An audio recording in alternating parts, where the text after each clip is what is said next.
75वां स्वतंत्रता दिवस मना रहे हैं और यह हमारे देश के लिए, हम लोगों के लिए काफी गर्व की बात है। हमारी मान सम्मान, अस्मिता, हमारे उन देश के अमरवीर शहीदों की शौर्य गाथा, उनके द्वारा दी हुई ये आज़ादी, उनके बलिदान को हम आज याद करते हैं। हमारे देश में जो ये ध्वजा रोहण का कार्यक्रम, ध्वजा फहराने का कार्यक्रम रखा जाता है, यह इसलिए रखा जाता है कि जो लोग इस देश को आजाद कराने के लिए अपनी ऑफिस के पास आहुति दिए हुए हैं, बलिदान दिए हुए हैं, कितना आई तो आधा घंटा में उनको हम आज के दिन याद करते हैं। देश जब गुलाम था उस समय भी मनुष्य कमाना, खाना, हरना और मर जाना किया करते थे, लेकिन उस समय आजादी के जो रूप थे या जो रूप है उसको समझने की आवश्यकता है।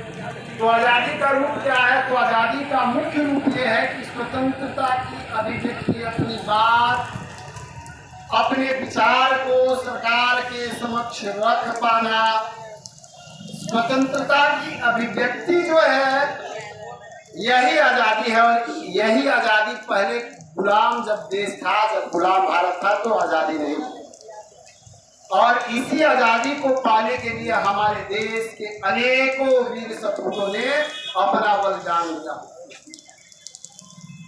और ये किसी के द्वारा हुआ, गिफ्ट में मिला हुआ यह खुशी नहीं है, यह आजादी नहीं है। इस देश के उन लोगों के द्वारा दी हुई ये आजादी है जिन्होंने अपनी जान को गंवा करके और हमें स्वतंत्रता की अभिव्यक्ति दी है। इसलिए ये दिन हमारे लिए श्रेष्ठ है, हमारे लिए खुशियों का भी दिन है, गम का भी दिन होता है।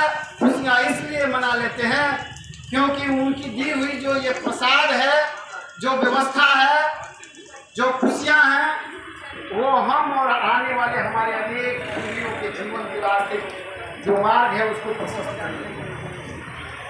हम भारतवासी, हम भारत के लोग इस झंडा के मान सम्मान और स्वाभिमान की बात इसीलिए करते हैं क्योंकि ये झंडा किसी के द्वारा दिया हुआ भीख में या दान में कोई व्यवस्था नहीं है।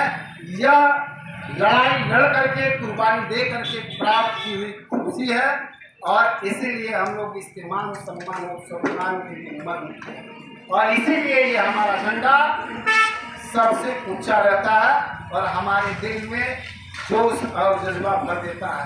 रोंगटे खड़ा हो जाते हैं जब इस झंडा की, इस 15 अगस्त की, इस स्वतंत्रता की बात करते हैं, स्वतंत्रता सेनानियों की बात करते हैं, तो हर भारतीय के दिल में एक नई ऊर्जा, एक नई जज्बा, एक नई क्रांति की लहर उठान मारने लगती है और तब हम बोलते हैं भारत माता की जय, वंदे मातरम, वंदे मातरम। हमारा मान सम्मान स्वाभिमान यह तिरंगा सदा ऊंचा रहेगा और सदा ऊंचा रहेगा। राजनीतिक पार्टी है, राजनीतिक विचारधारा है, इस पर प्रकाश डालने वाले डालेंगे। वर्तमान में बिहार की जो राजनीतिक परिदृश्य है, देश की राजनीतिक परिदृश्य है, सब समय में अवसरवादिता आती रही है, अभी भी चल रहा है।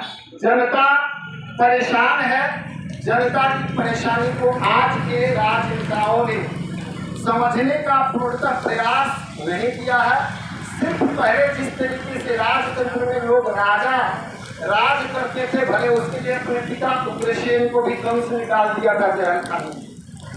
तो परिस्थितियां जो भी हो, बहुत सारी वैसी व्यवस्थाएं है राजगद्दी को प्राप्त करने के लिए, और वही शायद आज की राजनीतिक पार्टियां, राज करने वाली जो अभी सरकार है और नेता ऐसा तो वही सोच रहे हैं, कभी इधर से, कभी उधर से, कभी उधर से, कभी उधर से, खैर ये चलते रहेगी, लेकिन जनता से, इस देश के लोगों से मैं ये कहूँगा, इस तिरंगा के प्रति अपना जोश और जज्बा को बरकरार रखना है। और ये देश आता है, स्वतंत्रता की लिबर्टी आती है, अपने विचारों को प्रकट करते रहनी है और अपने मान सम्मान स्वाभिमान और सम्मान की बात हर वक्त करते रहना है। लोगों के बीच में रखना है, किसी को बुरा लगता है तो बुरा लगने दो। और आप किसी जाति, पार्टी और व्यक्ति को खुश करने के लिए किसी जगह अपने मत का जो दान करना होता है, जो मत देना होता है, वो न दें। आप जब भी दें तो अपने मान सम्मान, अपने घर की स्थिति परिस्थिति संसाधन सुविधा, ये जो व्यवस्थाएं हैं, इस पर कहाँ आपको चोट